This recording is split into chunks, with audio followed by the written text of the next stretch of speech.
ડુંગરી પોલીસની ટીમે વાઘલધરા જાનકી રિસોર્ટ પાસેથી એક બ્રેઝા કારમાંથી 37,200નો દારૂનો જથ્થો ઝડપી પાડ્યો।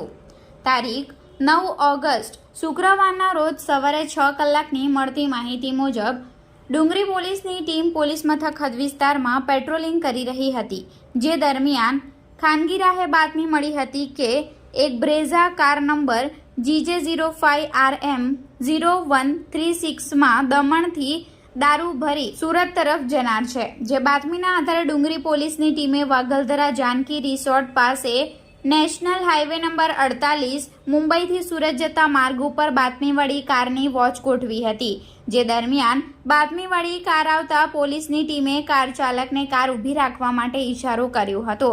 જો કે પોલીસની નાકાબંધી જોઈ ચાલક કાર પોલીસના નાકાબંધીથી થોડે દૂર મૂકી ફરાર થઈ ગયો હતો। જો કે ક્લીનર તરીકે એક ઈસમ ઝડપાઈ ગયો હતો। ડુંગરી પોલીસની ટીમે ઈસમ તેમજ કારને પોલીસ મથકે લાવી ગણતરી કરતા 288 નંગ વિદેશી દારૂ મળી આવ્યો હતો।